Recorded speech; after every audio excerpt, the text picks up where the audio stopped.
যে তোমাদের উপর দুনিয়া এরূপ ভাবে প্রসারিত হয়ে পড়বে যেরূপ ভাবে তোমাদের পূর্ববর্তীদের মাঝে দুনিয়া প্রসারিত হয়েছিল। যেভাবে তারা দুনিয়া লাভ করেছিল সেভাবে তোমরাও দুনিয়া লাভ করবে।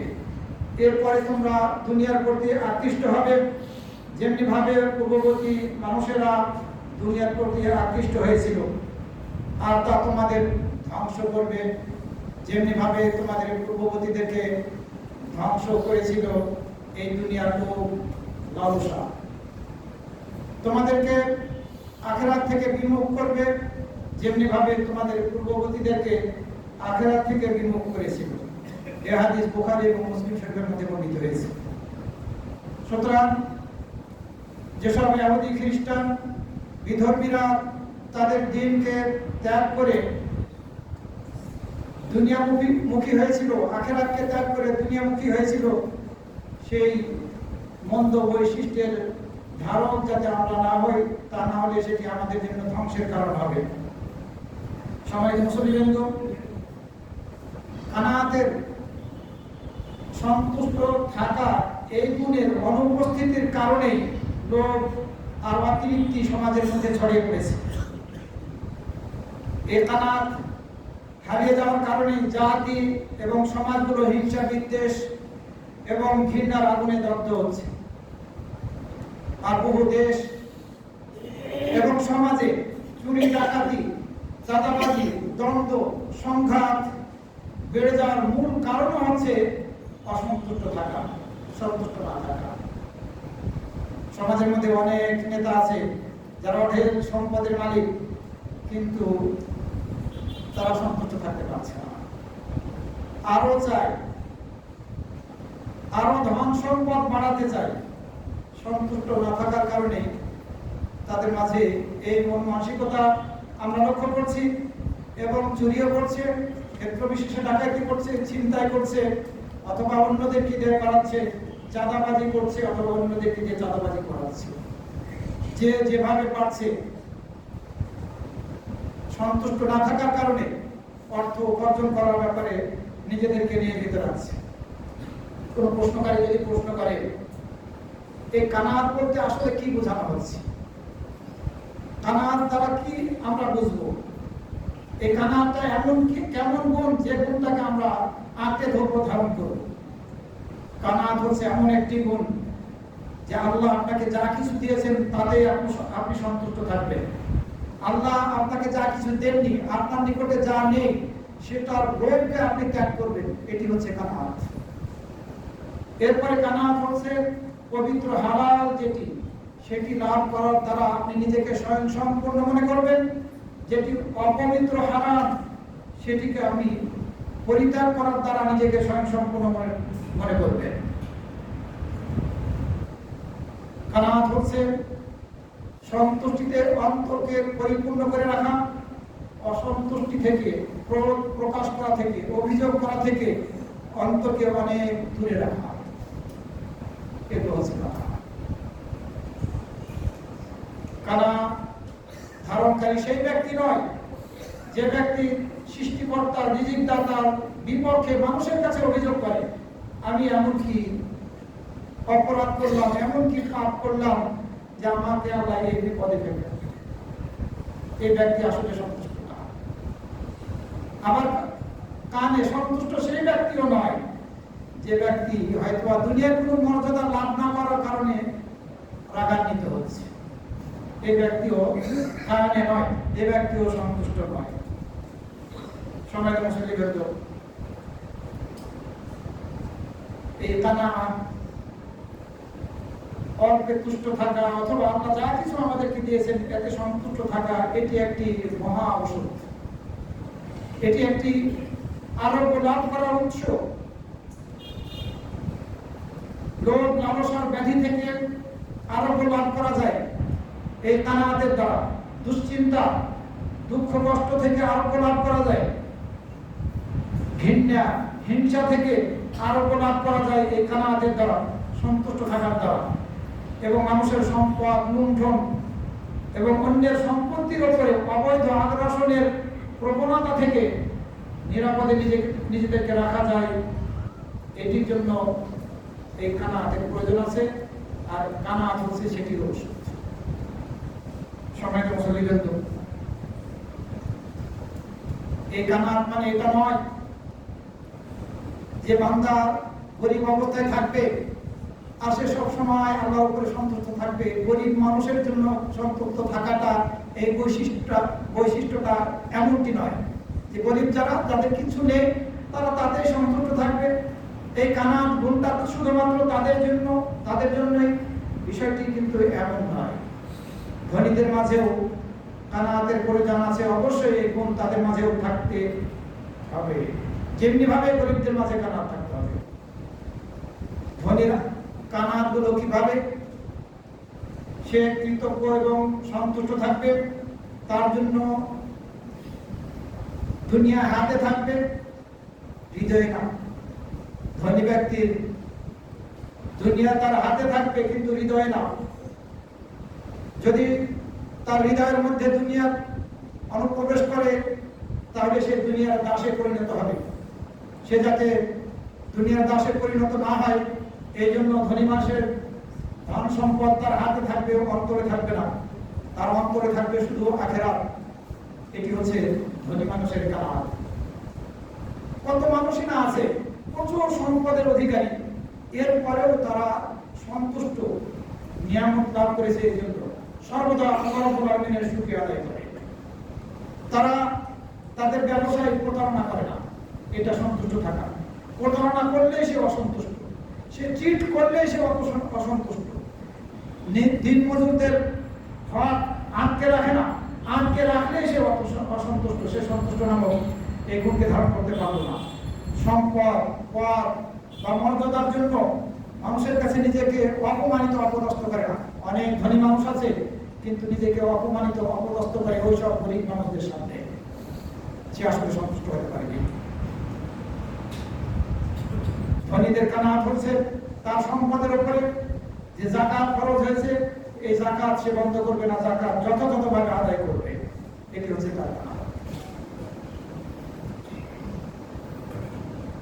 যদি ব্যবসায় লাভ করে, তাহলে সে আল্লাহ রাব্বুল আলামিনের কৃতজ্ঞতা প্রকাশ করে। আর যদি সে ব্যবসায় লস করে, তাহলে সে অসন্তুষ্ট হয় না, বরং এই অবস্থায় ক্ষতিগ্রস্ত হয়েও সে সন্তুষ্ট থাকে। এটি হচ্ছে ধনীদের কানাত। সম্মানিত মুসল্লিবৃন্দ, যদিও সে কারণের মতো সম্পদের মালিক হয়, যদিও সে কিসরা কায়সারের মতো প্রাসাদগুলোর মতো মালিক হয়ে যায়, তবুও সে সন্তুষ্ট নামক বৈশিষ্ট্যকে ধারণকারী যদি এইসব গুণগুলো ধনী ব্যক্তির মাঝে থাকে, যে আল্লাহকে ভুলে যায় না, হাতে থাকে তার সম্পদ, অন্তরে থাকে আখিরাত, আর এই সম্পদের হক সে আদায় করে যথাযথভাবে আখিরাতের জন্য। গরিবের কানাত কিভাবে? আল্লাহ যা তার জন্য নির্ধারণ করে রেখেছেন তাতে সে সন্তুষ্ট থাকবে। যতটুকু সে লাভ করেছে, আল্লাহ তাকে দিয়েছেন, হয়তো বা কষ্টে তার দিন কাল কাটছে, পরিবার নিয়ে ঠিক মতো ভালো পরিবেশে হয়তো বা বসবাস করতে পারছে না, কিন্তু এতেও সে সন্তুষ্ট। এটি গরিবের কানাত। সে আল্লাহর আদেশ মেনে চলছে, আল্লাহর নির্দেশের কাছে সে আত্মসমর্পণ করে চলছে। গরিব বলে আল্লাহকে ভুলে যাচ্ছে না, সে অসন্তুষ্ট হচ্ছে না। আল্লাহর নিকটে কোনো অভিযোগ, মানুষের নিকটে আল্লাহর বিপক্ষে কোনো অভিযোগ সে করছে না। সে নিজের এই অবস্থার কারণে অস্থিরতায় ভুগছে না, হতাশার মধ্যে সে ডুবছে না, এবং তার নিজের দাতার প্রতি সে ক্ষুব্ধ হচ্ছে না। গরিবের কানাত হচ্ছে সন্তুষ্ট থাকা, হচ্ছে অন্যের হাতে যা আছে তার দিকে লোভের দৃষ্টিতে সে তাকাবে না। অমুক ব্যক্তিকে ধনী করা হয়েছে, গরিব ব্যক্তি ওই ধনবান ব্যক্তির সম্পদের দিকে লোভের দৃষ্টিতে তাকাবে না। তার কানাত হচ্ছে সন্তুষ্ট থাকা, হচ্ছে শালীন এবং সংযমী থাকা, আত্মমর্যাদা রক্ষা করা। গরিব হলেও সে তার একটা আত্মমর্যাদা আছে, সে সেটি রক্ষা করবে।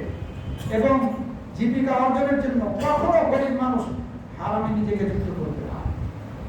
গরিবের কানাত হচ্ছে এই কানাত। সন্তুষ্ট থাকা যদি আমাদের মাঝে থাকে, তাহলে এটি হচ্ছে সুখ এবং সফলতার পথকে আমরা ধারণকারী হিসেবে গণ্য হব। সম্মানিত মুসল্লিবৃন্দ, কিন্তু মানুষ স্বভাবগতভাবে নিজের জন্য কল্যাণ লাভ করাকে ভালোবাসে। সব সময় মানুষ চায় নিজের জন্য কল্যাণ হোক। নিজের কাছে যা আছে তাতে মানুষ স্বভাবগতভাবে সন্তুষ্ট থাকতে পারে না এবং অন্যের চেয়ে আরো উচ্চ মর্যাদা সে লাভ করতে চায়। এটি হচ্ছে গরিব মানুষের বা সব মানুষেরই মন মানসিকতা। সে চায় যেন তার উপরে কেউ না থাকতে পারে। মানুষের স্বভাব হচ্ছে এরকমই। আল্লাহ রাব্বুল আলামিন সূরা আল-আদিয়াতের ৮ নম্বর আয়াতের মধ্যে বলেছেন, ওয়া ইন্নাহু লিহুব্বিল খায়রি লাশাদীদ, নিশ্চয় সে সম্পদের ভালোবাসায় অত্যন্ত আসক্ত। লিহুব্বিল খায়রি লাশাদীদ, খায়র দ্বারা বোঝানো হয়েছে সম্পদকে। কল্যাণের ভালোবাসায়, সম্পদের ভালোবাসায় সে খুবই আসক্ত। আল্লাহ রাব্বুল আলামিন মানুষের মাঝে এই বৈশিষ্ট্য দিয়েছেন। সূরা আল-মাআরিজের 19 থেকে 21 নম্বর আয়াতের মধ্যে আল্লাহ বলেছেন, ইন্নাল ইনসানা খুলিকা হালুআ ইযা মাসসাহুশ শাররু ইয়াজুআ ওয়া ইযা মাসসাহুল খায়রু মানুআ। নিশ্চয় মানুষকে সৃষ্টি করা হয়েছে অস্থিরভাবে, অস্থির করে মানুষকে সৃষ্টি করা হয়েছে। যখন তাকে বিপদ আপদ স্পর্শ করে তখন সে অতিমাত্রায় উৎকণ্ঠিত হয়ে পড়ে। আর যখন তাকে কল্যাণ দান করা হয়, কল্যাণ স্পর্শ করে তাকে, তখন সে হয়ে পড়ে অতিশয় তীব্র। ধন সম্পদ দান করলে অনেক সময় ধনীদেরকে লক্ষ্য করে যায় তারা নিজেদেরকে তীব্র বানিয়ে ফেলে। এটাই সমাজের বাস্তবতা। নবী সাল্লাল্লাহু আলাইহি সাল্লাম এই কানাত নামক সন্তুষ্ট থাকা, এই গুণটি ধারণ করার ব্যাপারে তার উম্মতকে উৎসাহিত করেছেন। আব্দুল্লাহ ইবনে আমর রাদিয়াল্লাহু থেকে একটি হাদিসের মধ্যে বর্ণিত হয়েছে, তিনি বলেন রাসূল সাল্লাল্লাহু আলাইহি ওয়াসাল্লাম বলেছেন, তাতা আফলাহা মান আসলামা, যে ব্যক্তি ইসলাম কবুল করার সৌভাগ্য লাভ করেছেন, যে ব্যক্তি ইসলাম গ্রহণ করার সৌভাগ্য হয়েছে, যাকে পরিমাণ মতো রিজিক দেওয়া হয়েছে, যার যতটুকু প্রয়োজন রিজিক, এই পরিমাণ মতো রিজিক দান করা হয়েছে, এবং আল্লাহ তাআলা যে সম্পদ দিয়েছেন এই সম্পদের উপরে সন্তুষ্ট থাকা নামক গুণটা ধারণ করা আল্লাহ যাকে তৌফিক দান করেছেন, সেই মনে হচ্ছে সম্পদ। যে ব্যক্তির ইসলাম গ্রহণ করার সৌভাগ্য হয়েছে, যাকে প্রয়োজন পরিমাণ সম্পদ রিজিক দেওয়া হয়েছে, এবং আল্লাহ তাআলা তাকে যে সম্পদ দিয়েছেন এর ওপর পরিতৃপ্ত হওয়ার শক্তি দিয়েছেন, সেই জীবনে সফল কাম হয়েছে। আমাদেরকে সর্বদা সন্তুষ্ট থাকতে হবে। যা কিছু আল্লাহ দিয়েছেন তাতে সন্তুষ্ট থাকতে হবে রিজিক হিসেবে, এবং আমাদেরকে যদি আল্লাহ রাব্বুল আলামিন যতটুকু প্রয়োজন ততটুকুই দিয়ে থাকেন, তাতেই আমাদেরকে সন্তুষ্ট থাকার চেষ্টা করতে হবে। মুমিন হিসাবে ইনশাআল্লাহ আমরা সফল হতে পারব। রাসূল সাল্লাল্লাহু আলাইহি ওয়াসাল্লাম অন্য হাদিসের মধ্যে বলেছেন, মান আসবাহা মিনকুম আমিলান ফি সিরবিহি, তোমাদের মধ্য থেকে যে ব্যক্তি তার পরিবারের মাঝে নিরাপদে সকাল করবে, তোমাদের মধ্য থেকে যে ব্যক্তি তার পরিবারের মধ্যে নিরাপদে সকাল করবে এবং সুস্থ অবস্থায়, শারীরিকভাবে সুস্থ অবস্থায় সকাল করবে, তার নিকটে ওই দিনের খাদ্য আছে, এই অবস্থায় সকাল করবে, আকার নামে হিসাব দুনিয়া, তার জন্য যেন দুনিয়াকে একত্রিত করা হয়েছে। আপনি সকাল করলেন আপনার পরিবারের মাঝে নিরাপদে, আপনি সুস্থ অবস্থায় সুস্থ শরীরে সকাল করলেন, আপনার বাড়িতে ওই একটি দিনের মাত্র খাদ্য আছে, দুনিয়া যেন আপনার জন্য একত্রিত করা হয়েছে। আমাদের মন মানসিকতা এভাবে গড়ে তোলার চেষ্টা করতে হবে, এতেই আমাদেরকে সন্তুষ্ট থাকতে হবে। এই কানাত, সন্তুষ্ট থাকা, এটি হচ্ছে সুন্দর জীবন লাভ করার পথ। এই পথের পথিক আমরা যদি নিজেদেরকে বানাতে পারি, তাহলে অন্যের সম্পদের ব্যাপারে আমরা লোভী হব না। অন্যের নিকট থেকে চাঁদাবাজি করার জন্য আমরা চালাকে পাঠিয়ে দেব না, অংশীদারদেরকে পাঠিয়ে দেব না, কিন্তু আমরা সন্তুষ্ট থাকতে পারি না। চাই আর চাই, এই মানসিকতার কারণে আমাদের সমাজের মধ্যে বিশৃঙ্খলা, অশান্তি লেগেই আছে। যদি আমরা শান্তি পেতে চাই, তাহলে অবশ্যই আমাদেরকে এই কানা নামক গুণটিকে ধারণ করতে হবে। আল্লাহ রাব্বুল আলামিন তার বান্দাদের কাউকে ধনী বানাবেন, কাউকে গরিব বানাবেন। কেন বানাইছেন আল্লাহ রাব্বুল আলামিন সেটির কারণও কোরআনের মধ্যে বলে দিয়েছেন। কিন্তু সেটার জন্য অন্যরা হিংসা করবে, তার থেকে সম্পদ জবরদখল করে ছিনিয়ে নেবে, এটি কোনোভাবেই কোনো মুমিনের চরিত্র হতে পারে না। এই চরিত্র যার মাঝে আছে সে প্রকৃত মুমিন নয়। আল্লাহ রাব্বুল আলামিন সূরা নিসার 35 নম্বর আয়াতের মধ্যে বলেছেন, ওয়ালা তামান্না মা ফাদ্দালাল্লাহু বিহি বা'দাকুম আলা বা'দিন।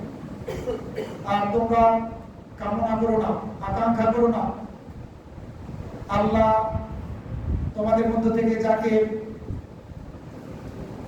অন্যদের উপরে অনুগ্রহ দান করেছেন, ওই অনুগ্রহ যাদেরকে দান করা হয়েছে তাদের ওই অনুগ্রহগুলোর ব্যাপারে তোমরা আকাঙ্ক্ষিত হবে না। তোমাকে আল্লাহ যা দিয়েছেন তুমি তাতে সন্তুষ্ট থাকো, তুমি তাতেই সন্তুষ্ট থাকো। লিরিজালি নাসীবু মিম্মা কাসাবু, পুরুষদের জন্য দায় রয়েছে, সে তা অর্জন করবে।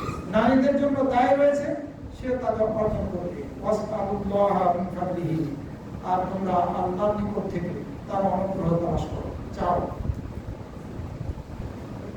আল্লাহ রাব্বুল আলামিন এক বান্দাকে ধনী বানিয়ে দিয়েছেন, সম্পদশালী করেছেন, আপনি সেটি কামনা করছেন। আপনি তার কাছে তার সম্পদ কামনা করছেন কেন? তার কাছে আপনি চাঁদাবাজি করতে চান কেন? আপনি আল্লাহর কাছে চান, আল্লাহ আপনাকে দিবেন। আল্লাহর কাছে আপনি অনুগ্রহ প্রার্থনা করুন। আল্লাহ আপনাকে যে অবস্থায় রেখেছেন সে অবস্থায় আপনি সন্তুষ্ট থাকবেন। এই নির্দেশই আমার মনে দিচ্ছে। যদি আমরা সুন্দর জীবন ধারণ করতে চাই তাহলে অবশ্যই সন্তুষ্টি নামক কানা নামক এই গুণটিকে আমাদেরকে ধারণ করতে হবে।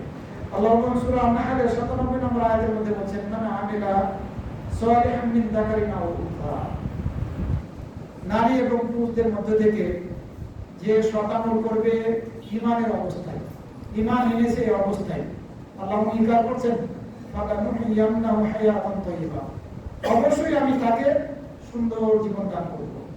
এই সুন্দর জীবন দান করার অর্থ হচ্ছে সন্তুষ্ট থাকা, সন্তুষ্টিতে থাকা, তারা নামক গুণটাকে ধারণ করা অবস্থায় এই দুনিয়াতে জীবন যাপন করা। এরপরে আল্লাহ বলেন, ওয়ালানাযিয়ান্নাহুম আজরাহুম বিআহসানি মা কানু ইয়ামালুন, আর অবশ্যই আমি তাদেরকে তাদের কৃতকর্মের উত্তম প্রতিদান দান করব। সুতরাং ভালো জীবন যদি আমরা এই দুনিয়ার জীবনে লাভ করতে চাই তাহলে আমাদেরকে সর্ব অবস্থায় সন্তুষ্ট থাকতে হবে। সুখে থাকলেও সন্তুষ্ট থাকতে হবে, আল্লাহকে ভুলে যাওয়া যাবে না। আর কষ্টে থাকলেও ধৈর্য ধারণ করতে হবে, আল্লাহকে ভুলে যাওয়া যাবে না। আল্লাহকে সাহায্য প্রার্থনা করতে হবে। কেউ যদি ধনী হতে চায় তাহলে এই কানা নামক গুণটিকে ধারণ করতে হবে। যে ব্যক্তি প্রকৃত ধন সম্পদ অর্জন করতে চায় সে যেন তার কানাতের মাধ্যমে অর্জন করার চেষ্টা করে। রাসূল সাল্লাল্লাহু আলাইহি ওয়াসাল্লাম হাদিসের মধ্যে বলেছেন, লাইসা কিনা কাসরাতিল আরব ওয়ালাকিন কিনা নাফস, ধন সম্পদের আধিক্য হলে ধনী হয় না, অন্তরের ধনী প্রকৃত ধনী। রাসূল সাল্লাল্লাহু আলাইহি ওয়াসাল্লাম হাদিসের মধ্যে কথা বলেছেন, বুখারী এবং মুসলিম শরীফে আছে। সাদ ইবনে আবি ওয়াক্কাস রাদিয়াল্লাহু আনহু তার ছেলেকে উদ্দেশ্য করে বললেন, ইয়া বুনাইয়া, হে আমার ছেলে, ইদা তালাবতাল গিনা ফাতলুবহু বিল কানা, তুমি যদি ধনী হতে চাও তাহলে এই সন্তুষ্টি নামক গুণকে ধারণ করার দ্বারাই তুমি ধনী হতে চাও। ফাইন্নাহা মালুন লা ইয়ানফাদু, কেননা এই সন্তুষ্ট থাকাটা এমন এক সম্পদ যেটি কখনো নিঃশেষ হয় না, শেষ হয়ে যায় না। ওয়া ইয়াকা ওয়াত্তামা, আর তুমি লোভ লালসা থেকে নিজেকে বাঁচিয়ে রাখো, কেননা এই লোভ লালসাটা হচ্ছে উপস্থিত দারিদ্রতা। যখনই তোমার মাঝে লোভ লালসা থাকবে তুমি নিজেকে সন্তুষ্টি নামক গুণকে ধারণ করাতে সক্ষম হবে না, তখনই তুমি দারিদ্রতা দেখবে থাকবে। সর্বদা তোমার চোখের সামনে তুমি দারিদ্রতা দেখবে। কেউ যদি মানুষের মধ্যে থেকে উচ্চ মর্যাদা লাভ করতে চায় তাহলে তাকে এই কানাত নামক গুণটিকে ধারণ করতে হবে। এই গুণটিকে ধারণ করা তার উপরে অপরিহার্য। নবী সাল্লাল্লাহু আলাইহি ওয়াসাল্লাম হাদিসের মধ্যে বলেছেন, আল্লাহ রাব্বুল আলামিন বলেছেন হাদিসে কুদসি, হে আদম সন্তান, তোমরা আমার ইবাদতে তোমাদের নিজেদেরকে ব্যস্ত রাখো, অবসর সময়গুলি আমার ইবাদতে তোমরা কাটাও, তাহলে আমি তোমাদের অন্তরকে ধনী বানিয়ে দেব। ধর্মাত্মতার দ্বারা তোমাদের অন্তরকে আমি পরিপূর্ণ করে দেব। আর দারিদ্রতার পথকে আমি তোমাদের বন্ধ করে দেব। আর এই বৈশিষ্ট্যের অধিকারী তোমরা যদি না হও, তোমরা যদি আল্লাহর ইবাদত না করো, তাহলে তোমার অন্তরকে আমি ব্যস্ততায় পরিপূর্ণ করে দিব, আর তোমার দারিদ্রতার পথকে আমি বন্ধ করব না। তুমি চাই আর চাই, এই মন মানসিকতায় তোমার মাঝে বিরাজ করবে। আবু দারদা কেমন ঠিক বর্ণিত হয়েছে, তিনি বলছেন, আমার বন্ধু আমাকে এই উপদেশ দিয়েছেন, আমার বন্ধু আমাকে উপদেশ দিয়েছেন মিসকিনদেরকে ভালোবাসার, মিসকিনদের কাছাকাছি থাকার, এবং আমার বন্ধু আমাকে এই উপদেশ দিয়েছেন যে আমি যাতে রক্তের সম্পর্ককে অটুট রাখি, যদিও রক্তের সম্পর্কের আত্মীয় আমাকে পিছন দেখিয়ে আমার থেকে দূরে সরে যায়, এরপরেও তার সাথে আমি সম্পর্ক ছিন্ন না করি। আমার বন্ধু আমাকে এই উপদেশ দিয়েছেন নিন্দুকের নিন্দার ব্যাপারে আমি যেন কোনো প্রকার ভীত সন্তুষ্ট না হই। আল্লাহর ব্যাপারে, আল্লাহর বিধিবিধানের ব্যাপারে কে কি বললো না বললো সেটির ব্যাপারে আমি যাতে ভয় না করি। আল্লাহ আমাকে, আমার বন্ধু আমাকে এই নির্দেশ দিয়েছে, আমার বন্ধু আমাকে এই উপদেশ দিয়েছেন আমি যাতে সত্য কথা বলি, যদিও সেটি কারোর জন্য দিতে হয়, অসন্তুষ্টির কারণ হয়। আমার বন্ধু আমাকে এই উপদেশ দিয়েছেন যে আমি যাতে লা হাওলা ওয়ালা কুওয়াতা ইল্লা বিল্লাহ এটি বেশি বেশি করে পাঠ করি, এই জিকিরটা বেশি বেশি করে করি, কেননা এটি হচ্ছে জান্নাতের গচ্ছিত সম্পদগুলো একটি সম্পদ, যেগুলোর কারণে আমরা জান্নাতের নিয়ামত ভোগ করতে সক্ষম হব ইনশাআল্লাহ। নবী সাল্লাল্লাহু আলাইহি ওয়াসাল্লাম কোন একটি হাদিসের মধ্যে বলেছেন, আমার নিকটে জিবরাইল আলাইহিস সালাম আসলেন, এসে বললেন, হে মুহাম্মদ, ইয়া মুহাম্মদ ইশ মা শি'ত ফাইন্নাকা মাইয়িত, তুমি যতদিন চাও এই দুনিয়াতে জীবন যাপন করো, কিন্তু তোমাকে মৃত্যুর স্বাদ গ্রহণ করতেই হবে, তোমাকে মৃত্যুবরণ করতেই হবে। ওয়াহবিব মান আহবাবতা ফাইন্নাকা মুফারিকুহু, আর তুমি যাকে ইচ্ছা তাকে ভালোবাসো, তার থেকে তোমাকে বিচ্ছিন্ন হতেই হবে। কয়জন আমরা থাকি দুনিয়া করে আমরা মেতে থাকি, দুনিয়া থেকে বিদায় নেওয়ার বিষয়টা আমাদের মাথায় অনেক সময় আসে না। জিবরাইল আলাইহিস সালাম রাসূল সাল্লাল্লাহু আলাইহি ওয়াসাল্লামকে এই উপদেশ দিলেন, তুমি যতদিন চাও দুনিয়াতে বসবাস করো, কিন্তু তোমাকে মৃত্যুবরণ করতেই হবে। তুমি যাকেই ভালোবাসো, ভালোবেসে যাও, কিন্তু তোমাকে তার থেকে বিচ্ছিন্ন হতেই হবে। ওয়ালান নাশিকিতা ফাইন্নাকা মাযিয়ুন বিহি, তুমি যা চাও আমল করো, ভালো হোক অথবা মন্দ, এটির প্রতিদান তোমাকে পেতেই হবে। ওয়ালাম, আর তুমি জেনে রাখো, আন্না শারাফাল মুমিনি কিয়ামাহু বিল-লাইল, মুমিনের সম্মান হচ্ছে রাতের বেলা কিয়ামুল লাইল করার মাঝে, আর তার মর্যাদা হচ্ছে মানুষ থেকে নিজেকে স্বয়ং সম্পূর্ণ ভাবার মাঝে, মানুষ থেকে নিজেকে স্বয়ং সম্পূর্ণ ভাবার মাঝে। সময়টা মুসলিমের আল্লাহ কোন ব্যক্তিকে বা আপনাকে আল্লাহ ভালোবেসে ফেললেন এবং মানুষ ভালোবেসে ফেললেন, আপনাকে আল্লাহ ভালোবাসছেন, আমার সমাজের লোকেরা ভালোবাসছেন, এর চাইতে বড় মর্যাদার আর কোন কিছু কি আছে? বড় সম্মানের আর কোন কিছু আছে? রাসূল সাল্লাল্লাহু আলাইহি ওয়াসাল্লাম এটির কথা হাদিসের মধ্যে বলে দিয়েছেন। সাহাব ইবনে সাদ রাদিয়াল্লাহু থেকে বর্ণিত হয়েছে, নবী সাল্লাল্লাহু আলাইহি ওয়াসাল্লামের নিকটে এক সাহাবী আসলেন, এসে প্রশ্ন করলেন, হে আল্লাহর রাসূল, দুল্লানি আলা আমালিন ইযা আনা আমিলতু আহাব্বানি আল্লাহু ওয়া আহাব্বানি নাস, আপনি আমাকে এমন একটি আমলের কথা বলে দিন যে আমলটি আমি করলে আল্লাহ আমাকে ভালোবাসবেন, মানুষও আমাকে ভালোবাসবে। ফাকাল রাসূলুল্লাহ সাল্লাল্লাহু আলাইহি ওয়াসাল্লাম, ইযহাব ফিদ দুনিয়া ইউহিব্বুকাল্লাহ ওয়াযহাব ফীমা ফি আইদিন নাস ইউহিব্বুক, তুমি এই দুনিয়ার আসক্তি হয় না, দুনিয়ায় আসক্ত হয় না, তোমাকে আল্লাহ ভালোবাসবে। আর তুমি মানুষের হাতে যা কিছু আছে সেটির ব্যাপারে আসক্তি প্রকাশ করো না, আসক্ত হয়ে না, মানুষ তোমাকে ভালোবাসবে। আমরা যদি দুনিয়া বিমুখ হই, আখিরাতমুখী হই, আল্লাহ ভালোবাসা লাভ করবো। আর মানুষের কাছে যেটা আছে সেটার ব্যাপারে যাতে আমরা লোভী না হই, যদি লোভী না হই, তাহলে আমরা মানুষের ভালোবাসা লাভ করতে সক্ষম হব। সবাইকে মুসলিম আল্লাহ রাসূলের মাঝে আমাদের আদর্শ রয়েছে, তিনি সবচেয়ে বেশি সন্তুষ্ট থাকা নামক অধিকারী ছিলেন। তিনি কানাতে ধারণকারী ছিলেন।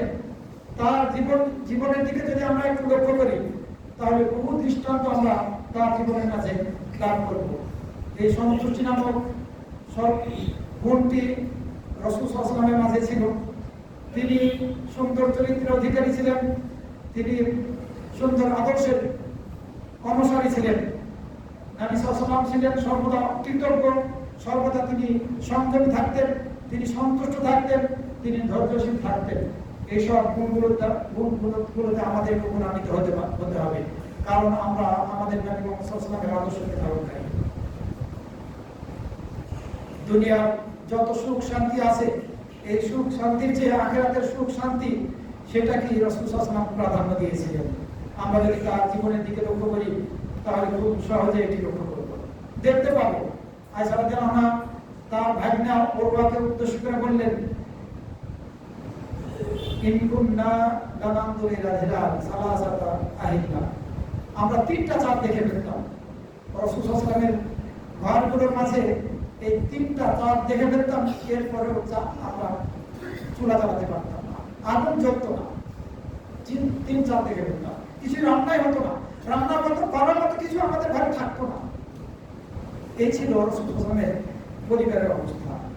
প্রশ্ন করা হলো, কিভাবে আপনারা জীবন যাপন করতেন, কিসের দ্বারা? আয়েশা রাদিয়াল্লাহু আনহা বললেন, আত্মামার মা, এই দুটি কামড় জিনিস, পানি এবং খেজুর দিয়ে। তবে কিছু রাসূল সাল্লাল্লাহু আলাইহি ওয়াসাল্লামের আনসারী প্রতিবেশী ছিলেন, তাদের দুধের পশু ছিল, সেটি ছাগল অথবা উট। তারা কিছু দুধ রাসূল সাল্লাল্লাহু আলাইহি ওয়াসাল্লামকে দিয়ে যেতেন, ওই দুধ রাসূল সাল্লাল্লাহু আলাইহি ওয়াসাল্লাম আমাদেরকে পান করাতেন। বুখারী এবং মুসলিমে রয়েছে। রাসূল সাল্লাল্লাহু আলাইহি ওয়াসাল্লামের জীবন ছিল এরকম, পৃথিবীর শ্রেষ্ঠ মানুষ তার জীবন ছিল, দুনিয়াকে প্রাধান্য দিতেন। আয়েশা রাদিয়াল্লাহু আনহা বলছেন, রাসূলুল্লাহ সাল্লাল্লাহু আলাইহি ওয়াসাল্লাম যখন মারা গেলেন, এই মারা যাওয়া পর্যন্ত তিনি একদিনে 2 বার তৃপ্তি ভরে রুটি এবং জায়তুন তেল দিয়ে রুটি খেয়েছেন, এমনটি হয়নি মৃত্যু পর্যন্ত। একদিনে 2 বার তৃপ্তি ভরে জায়তুনের তেল দিয়ে এই রুটি খেয়েছেন, জায়তুন দিয়ে রুটি খেয়েছেন, তার জীবনে এমনটি হয়নি। ওমর ইবনে খাত্তাব রাদিয়াল্লাহু আনহু রাসূল সাল্লাল্লাহু আলাইহি ওয়াসাল্লামের নিকটে প্রবেশ করলেন। তিনি একটা চাটাইয়ের উপরে শুয়েছিলেন। এই চাটাইয়ের উপরে শুয়ে থাকার কারণে তার শরীরের এই শার্টগুলোতে দাগ লেগে গিয়েছিল। এই দৃশ্য দেখলেন, তার ঘরের দিকে তাকালেন, ঘরের মধ্যে মাত্র 1 সা পরিমাণ জল আছে। আর একটা কর্নারের দিকে তাকিয়ে দেখলেন কিছু পাতা, যে পাতাগুলোর দ্বারা, বড়ই পাতা, যেগুলোর দ্বারা এই অপরিশোধিত চামড়াকে পরিশোধিত করা হয়ে থাকে। আবার আরেকটি চামড়া দেখলেন, অপরিশোধিত চামড়া। এই এতটুকু সম্পদ দেখলেন, এরপরে কাঁদতে লাগলেন, বললেন, হে রাসূল, আপনার অবস্থা এরকম। কিসরা কায়সার তাদেরকে কত সম্পদ দেওয়া হয়েছে, কিভাবে তারা বসবাস করছে, রণমূল আর মদিনার মধ্যে তারা বসবাস করে, আর আপনি পৃথিবীর সর্বশ্রেষ্ঠ মানুষ। ভাবার তো চাচ্ছে এটি কম হাদিস। আর এ কথা বলেই তিনি কাঁদতে লাগলেন। রাসূল সাল্লাল্লাহু আলাইহি ওয়াসাল্লাম ওমর রাদিয়াল্লাহু আনহু উদ্দেশ্য করে বললেন, দুনিয়া, হে ওমর, তুমি কি এতে সন্তুষ্ট নও যে তাদের জন্য হচ্ছে দুনিয়া আর আমাদের জন্য হচ্ছে আখিরাত? ওমর রাদিয়াল্লাহু আনহু বললেন, হ্যাঁ, আমরা এতে সন্তুষ্ট। রাসূল সাল্লাল্লাহু আলাইহি ওয়াসাল্লাম সে পরিমাণ রিজিক চাইতেন যে পরিমাণ তার জন্য এবং তার পরিবারের জন্য যথেষ্ট হতো। দোয়া করতেন, আল্লাহুম্মা জাআল রিজকা আলি মুহাম্মাদিন কুতা। হে আল্লাহ, তুমি মুহাম্মাদের পরিবারকে যে পরিমাণ রিজিক যথেষ্ট হবে অতটুকুই দান করো। রাসূল সাল্লাল্লাহু আলাইহি ওয়াসাল্লাম সর্বদাই দোয়া করতেন। নবী সাল্লাল্লাহু আলাইহি ওয়াসাল্লামের সাহাবীগণকে এই কানাত, সন্তুষ্ট থাকা নামক বৈশিষ্ট্যকে তিনি ধারণ করার ব্যাপারে, তারা যাতে এই বৈশিষ্ট্যকে ধারণ করে এ ব্যাপারে তিনি উৎসাহিত করেছেন। এবং আবু হুরায়রা রাদিয়াল্লাহু আনহু উদ্দেশ্য করে বলেছেন, কোন মনে আন, হে আবু হুরায়রা, তুমি পরহেজগার হয়ে যাও, তাকুন আবাদান নাস, তাহলে মানুষের মধ্যে সবচেয়ে তুমি বড় আবেগ হবে। অকুন কানে আনতাকুন আশকারান নাস, আর তুমি কানে হয়ে যাও, সন্তুষ্ট নামক বৈশিষ্ট্যকে ধারণকারী হও, তাহলে মানুষের মধ্যে থেকে তুমি সবচেয়ে বেশি শুকরিয়া হবে। রাসূল সাল্লাল্লাহু আলাইহি ওয়াসাল্লাম এভাবে সাহাবীদেরকে উৎসাহিত করেছেন। সন্তুষ্ট থাকাটা এটি হচ্ছে জান্নাতে যাওয়ার একটি পথ। এটিও সাহাবাদের থেকে বর্ণিত একটি হাদিসের মধ্যে বর্ণিত হয়েছে। তিনি বলেন রাসূল সাল্লাল্লাহু আলাইহি ওয়াসাল্লাম বলেছেন, মাইয়া তাকাব্বালি বিওয়াহিদা ওয়া তাকাব্বালু লাহু বিল জান্নাহ। কে আমার একটি কথা কবুল করবে তাহলে আমি তার জান্নাতের জিম্মাদার হব।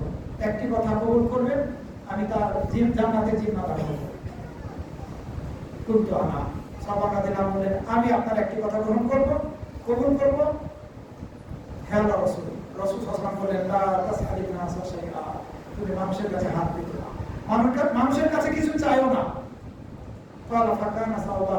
এরপরে সাহাবাদের নাম যখন বাহনের উপরে যেতেন, যদি বাহনের উপর থেকে তার লাঠিটা বা কোনো কিছু পড়ে যেত, তাহলে কাউকে বলতেন না যে এটা একটু ধরিয়ে দাও, নিজের নামতেন, তারপরে এটাও চাইতেন না। নবী সাল্লাল্লাহু আলাইহি ওয়াসাল্লামের এই উপদেশ সাহাবীদের জীবন থেকে আমরা বিভিন্ন ঘটনার মাধ্যমে জানতে পারি। সবাই মুসলিম তো কিভাবে আমরা এই বৈশিষ্ট্যকে ধারণ করব, এই বৈশিষ্ট্যকে ধারণ করার পথ কি? এই বৈশিষ্ট্যকে যদি আমরা ধারণ করতে চাই, সন্তুষ্ট থাকার বৈশিষ্ট্যকে, তাহলে আমাদেরকে প্রকৃত ঈমানদার হতে হবে, শক্তিশালী ঈমানের অধিকারী হতে হবে, আমাদেরকে দৃঢ় ইয়াকিনের অধিকারী হতে হবে যে একমাত্র আল্লাহ, তিনিই আমাদেরকে রিজিক দানকারী। সে সময় পর্যন্ত আমাদের মৃত্যু আসবে না যে সময় পর্যন্ত আমার আপনার ভাগ্যে যে রিজিক আল্লাহ লিখে রেখেছেন, এই ঈমানের, এই বিশ্বাসের অধিকারী আমাদেরকে হতে হবে, তাহলে আমরা সন্তুষ্ট থাকতে পারব। রাসূল সাল্লাল্লাহু আলাইহি ওয়াসাল্লাম হাদিসের মধ্যে বলেছেন, লাউ আন্না ইবনা আদম, যদি আদম সন্তান এই রিজিক থাকা ভাবতে থাকে, তাহলে সে মৃত্যু থেকে যেভাবে ভাবে, সেভাবে মৃত্যু থেকে যেমনি ভাবে সে ভাবতে পারে না, অনুভাবে রিজিক থেকেও সে ভাবতে পারবে না। যে রিজিক তার নিকটে আসার কথা, আল্লাহ তার ভাগ্যে রেখেছেন, সেটি আসবেই, যেমনি ভাবে মৃত্যুটি তার নিকটে আসবে। সমাজে বসে দিবেন। সুতরাং এই সন্তুষ্ট থাকার মনকে ধারণ করতে চাইলে আমাদেরকে অবশ্যই প্রকৃত ঈমানের অধিকারী হতে হবে, আল্লাহর উপরে তাওয়াক্কুল করতে হবে, ভরসা করতে হবে। যে পরিমাণ রিজিক আল্লাহ আমাদের জন্য ভাগ্যে রেখে রেখেছেন, সে পরিমাণ রিজিক আমাদের নিকটে আসবেই, এই ইয়াকিন আমাদের মাঝে থাকতে হবে। আমির ইবনে আব্দুল কায়েস রাদিয়াল্লাহু আনহু উনি বলছেন, কোরআনের 4টি আয়াত, এই 4টি আয়াত যদি আপনি সন্ধ্যায় পড়েন, তাহলে কি ঘটলো না ঘটলো আপনার কোনো পরোয়া থাকবে না। আর যদি আপনি সকালবেলায় এই 4টি আয়াত পড়েন, তাহলে ওই দিনে কি ঘটবে না ঘটবে এটাকে আপনি কোনো পরোয়া করবেন না। একটি আয়াত হচ্ছে সূরা ফাতিরের 35 নম্বর আয়াত, আল্লাহ মানুষের জন্য রহমতের দরজাকে খুলে দিলে সেটি কেউ বন্ধকারী করতে পারবে না, আর যদি আল্লাহ বন্ধ করে দেন সেটি কেউ খুলে দিতে পারবে না। এটি একটি আয়াত। আরেকটা, যদি তোমাকে তিনি কল্যাণ দান করেন, তাহলে তার এই অনুগ্রহ প্রতিহত করার মতো কেউ নেই। আল্লাহ যাকে এই কল্যাণ দান করবেন, তাকে কল্যাণ দান করতে চাবেন, তার নিকটে এই কল্যাণ পৌঁছবেই। সূরা ইউনূসের 107 নম্বর আয়াত। আরেকটি আয়াত হচ্ছে সূরা হুদের 6 নম্বর আয়াত, ওয়া মিন দাব্বাতিন ফিল আরদি ইল্লা আলাল্লাহি রিজকুহা ওয়া ইয়ালামু মুস্তাকাররাহা ওয়া মুস্তাওদাআহা কুল্লুন ফি কিতাবিন মুবিন।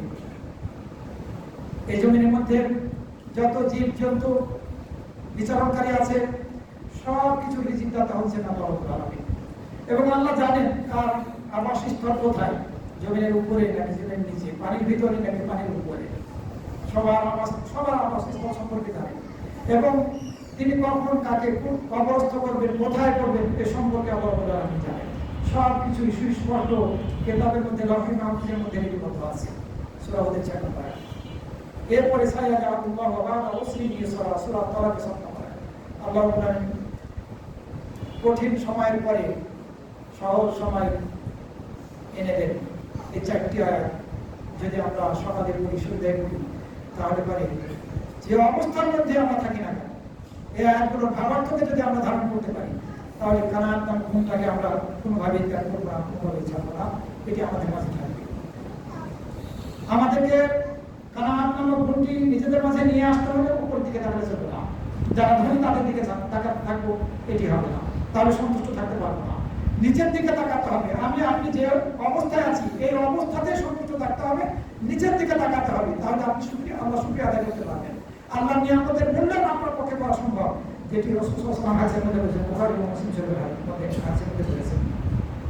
সুতরাং আমরা উপরের দিকে শুধু তাকাবো, এদিক এটা যাতে কোনোভাবে না হয়, আমাদেরকে নিচের দিকে তাকিয়ে সন্তুষ্ট থাকতে হবে। তাহলে আমরা কানে হইতে পারবো, কারণ মনকে আমরা ধারণ করতে সক্ষম হবো। রহমানের আল্লাহর বান্দাদের একটি বিশেষ গুণ হচ্ছে এটি যে তারা যখন খরচা করবে কিন্তু অপচয় করবে না, এবং তারা কৃপণতাও করবে না, বরং এর মাঝামাঝি চলবে, মধ্যম পন্থা অবলম্বন করবে। যদি এই গুণকে আমরা ধারণ করতে পারি তাহলে আমরা কানাআন নামক রিজিকটি লাভ করতে সক্ষম হব। আল্লাহ রাব্বুল আলামিন কাউকে রিজিক বেশি দিয়েছেন, ধনী বানিয়ে দিয়েছেন, কাউকে কম দিয়েছেন। এই ব্যালেন্স যদি আল্লাহ রাব্বুল আলামিন না করতেন তাহলে দুনিয়া চলতো না। আপনি ধনী, আপনার দরিদ্র মানুষের প্রয়োজন, কিন্তু আপনি যে সবসময় ধনী থাকবেন এটা বলা যাবে না। কখন আপনাকে দরিদ্র আল্লাহ বানিয়ে দেবেন এটা বলা যাবে না। সুতরাং ধনী এবং দরিদ্র এই দুটি লেভেল আল্লাহ করেছেন। কাউকে সম্পদ বেশি দিয়েছেন, আবার সেই সম্পদশালী ব্যক্তি দরিদ্র ব্যক্তিদেরকে কাজে লাগাচ্ছেন, তাদের রুজির ব্যবস্থা হচ্ছে, এতেই তাদেরকে সন্তুষ্ট থাকতে হবে। আবার ধনী ব্যক্তি তাদের যে রিজিকের মাধ্যম রয়েছে, এটা তার জন্য যদি আল্লাহর সন্তুষ্টি লাভের উদ্দেশ্য থাকে তার মাঝে, তাহলে অবশ্যই সে নেকি লাভ করবে। ধনী অবস্থায় সন্তুষ্টি নামক গুণকে ধারণ করতে হবে, আর দরিদ্র অবস্থায় সন্তুষ্টি নামক গুণকে ধারণ করতে হবে। যদি সবাইকে ধনী বানিয়ে দিতেন আল্লাহ রাব্বুল আলামিন, তাহলে এই দুনিয়া চলতো না, কেউ কারো সাহায্য করতো না, ধনীরা আরো ধনী হতেও পারতো না। এই জন্য আল্লাহর এই বন্টন, মানুষের মাঝে যে এই ব্যবধান আল্লাহ করেছেন এবং সম্পদের বন্টন করেছেন, কাউকে ধনী বানিয়েছেন, কাউকে দরিদ্র বানিয়েছেন, এটার উপরে আল্লাহর প্রতি আস্থাশীল হতে হবে। যে যে অবস্থায় আছি সে অবস্থায় আমাদেরকে সন্তুষ্ট থাকতে হবে। আল্লাহর এই সিদ্ধান্তের বিপক্ষে কোনো প্রকার প্রশ্ন তোলা যাবে না, আল্লাহর সিদ্ধান্তের বিপক্ষে কোনো প্রকার আপত্তি করা যাবে না। কারণ আপনি মনে করছেন যে আমি দরিদ্র অবস্থায় আছি, আল্লাহ আমাকে পছন্দ করেন না, এ বলে এটা মনে করবেন না। এটাই হয়তো আপনার জন্য কল্যাণকর। যাকে আল্লাহ ধনী বানিয়েছেন হয়তো বা তার জন্য সেটি কল্যাণকর, আবার অকল্যাণকর হতে পারে, আল্লাহ ভালো জানেন। আল্লাহ সূরা আল বাকারা 216 নম্বর আয়াতের মধ্যে বলেছেন, ওয়াসা তাকরাহু শাইআন ওয়া হুয়া খায়রুল লাকুম। সম্ভবত তোমরা কোনো কিছুকে অপছন্দ করছো, অথচ সেটি তোমাদের জন্য কল্যাণকর।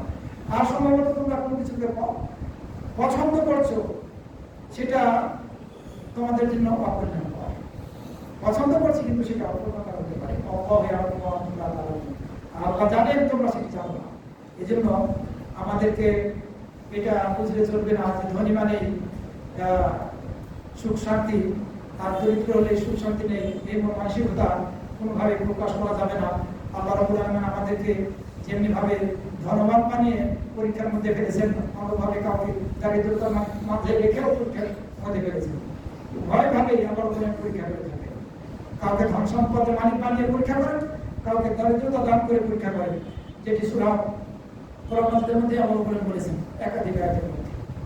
সুতরাং আমাদেরকে প্রকৃত মুমিন হতে হবে, ধৈর্যশীল হতে হবে, সন্তুষ্ট থাকতে হবে বিপদ আপদের সময়। আবার যখন আমরা সুখে শান্তিতে থাকবো তখন কৃতজ্ঞতা প্রকাশ করতে হবে, আল্লাহকে ভুলে গেলে চলবে না। রাসূল সাল্লাল্লাহু আলাইহি ওয়াসাল্লাম হাদিসের মধ্যে বলেছেন, আযাবান লিআমরিল মুমিন, মুমিনের কর্মের ব্যাপারে আশ্চর্যজনিত হতে হয়, কেননা মুমিনের প্রত্যেকটা কর্মের মধ্যেই কল্যাণ রয়েছে। আর শুধুমাত্র এটি মুমিনের ক্ষেত্রে, মুমিনের প্রত্যেকটা কর্মের মধ্যে কল্যাণ রয়েছে, এটা শুধু মুমিনদের ক্ষেত্রে। সে যখন সুখে শান্তিতে থাকে তখন সে আল্লাহ শুকরিয়া আদায় করে, এটি তার জন্য কল্যাণকর। আর যখন সে বিপদগ্রস্ত হয়, যখন সে কষ্টের মধ্যে দিন যাপন করে, তখন সে ধৈর্য ধারণ করে, সেটিও তার জন্য কল্যাণকর।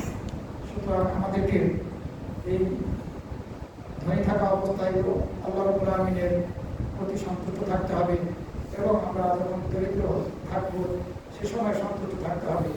যদি এমন হয় যে ধনী অবস্থায় আল্লাহর প্রতি সন্তুষ্ট থাকছি না, তাহলে হতে পারে আমার সম্পদ আল্লাহ ছিনিয়ে নেবেন, তাকে দান করবেন, যে হয়তো বা আল্লাহর পথে প্রতি নিজেকে বানাবে। আবার দরিদ্র অবস্থায় যদি সন্তুষ্ট থাকি, হয়তো আল্লাহ তাকে সম্পদশালী বানিয়ে দেবেন। অসন্তুষ্ট থাকলে সে হয়তো বা দুনিয়াও হারাবে, আবার আখিরাতও হারাবে। এটি ধনী এবং দরিদ্র উভয়ের ক্ষেত্রে। আল্লাহ রাব্বুল আলামিন আমাদের সবাইকে এই সন্তুষ্টি নামক জীবনটিকে ধারণ করার তৌফিক দান করুন, যাতে আমরা দুনিয়া এবং আখিরাতে প্রকৃত সুখ এবং শান্তি লাভ করতে পারি। আসলে সন্তুষ্ট না থাকলে আপনি আর্থিকভাবে কোনো প্রকার শান্তি লাভ করবেন না। আপনার মধ্যে অস্থিরতা বিরাজ করবে, আপনি শান্তি লাভ করবেন না। আপনাকে সাধ্যের মাঝে যতটুকু করা সেটি চেষ্টা করতে হবে, এতে সন্তুষ্ট থেকে করতে হবে। আল্লাহ আমাদের সবাইকে এই সন্তুষ্ট নামক কানা নামক মন্দিরে ধারণ করার তৌফিক দান করুন। আকুলু কওলি হাযা ওয়া আস্তাগফিরুল্লাহ লি ওয়া লাকুম।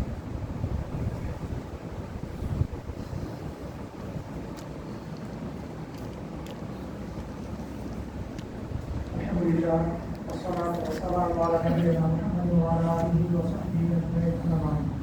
اللهم صل على